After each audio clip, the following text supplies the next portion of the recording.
Evidence before the Royal Commission on Indian Currency and Finance, Part 9. But I would think you have said in the course of your oral examination that you would be prepared to agree to 1 shilling 6 times. Yes, because it is nationally better, it would not inflate.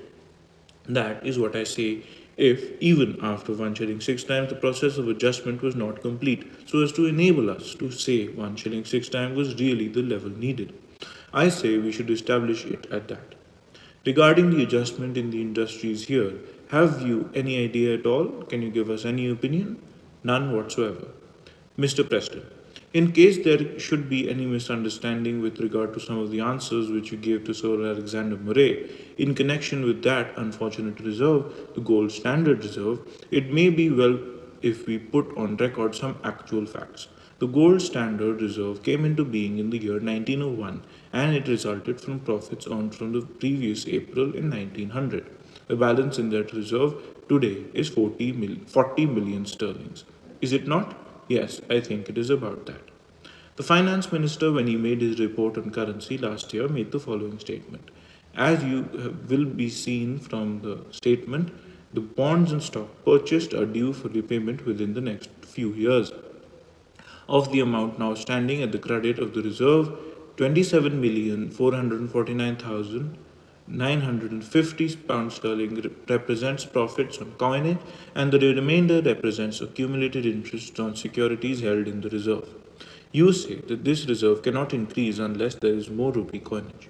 How has that increase of 1/3 in the last 3 years come about? By interest on achievement on investments.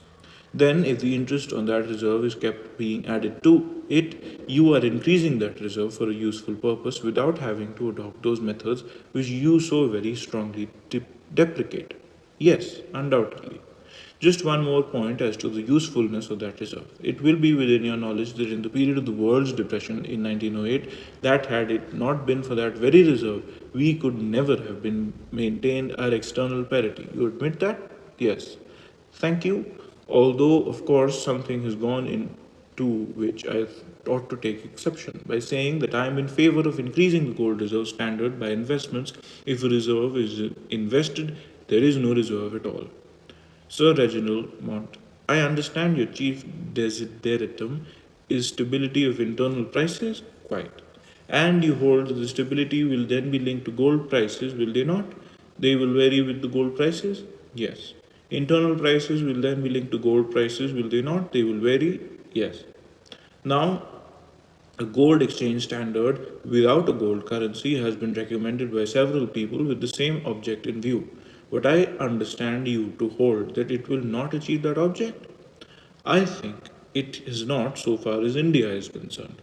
I was not speaking of what has been done in the past. It has been represented to us that if gold exchange standard were made automatic, it could secure those objects. I do not know. There may be some people who hold that view, but I cannot see how it could be held. I want you to explain why a gold currency would achieve it and the gold exchange standard would not.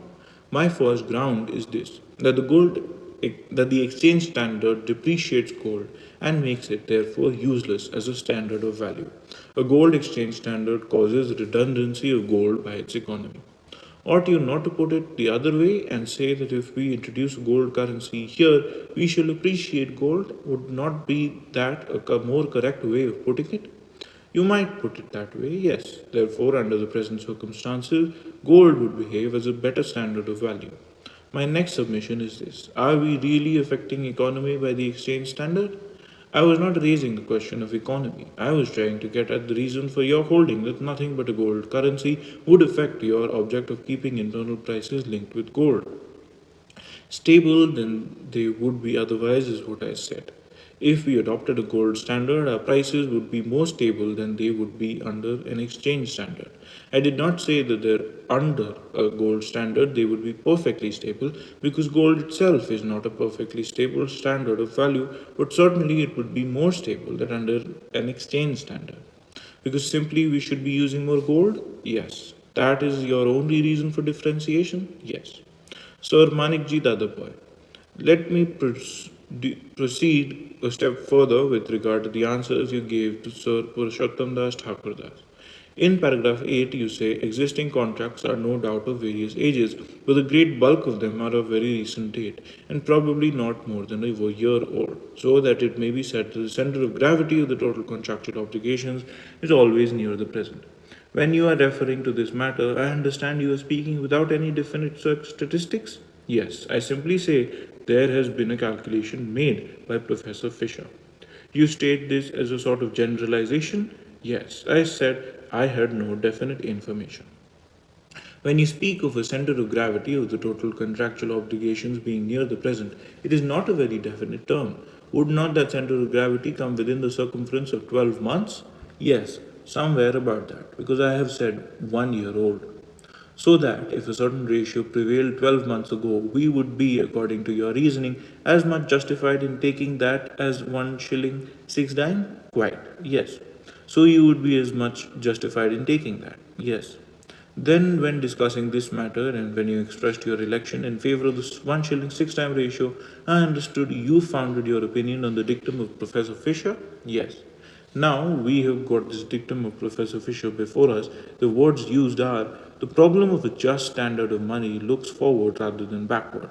It must take its starting point from the business now current and not from imaginary parts before the war. Exactly. Don't you think that Professor Fisher, when he laid down that dictum, had European conditions before him only? Yes, but that would apply almost to any country.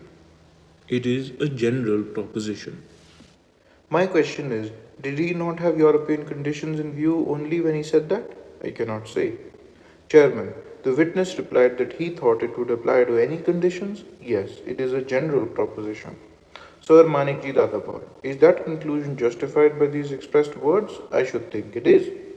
You think it is? He says further, he does not only refer to the war, he says, one might as well talk of restoring the original silver pound or returning the monetary standards of Greece and Rome. Now, you know very well that this ratio of 1 shilling 6 dime has continued in India for the last 16 months only. Now, if we take this period 16 months in Indian conditions, what would you say when you think of any imaginary parts before the war? Do you think in India a period of 16 months would make any substantial difference in coming to a conclusion? He is referring to the imaginary parts before the war. He takes a longer period. No, he is simply referring back to 1914, to the parity which existed in 1914. I say, if according to the information 1 shilling 6 time has been in existence for 16 months, then I say it ought to be confirmed. The end.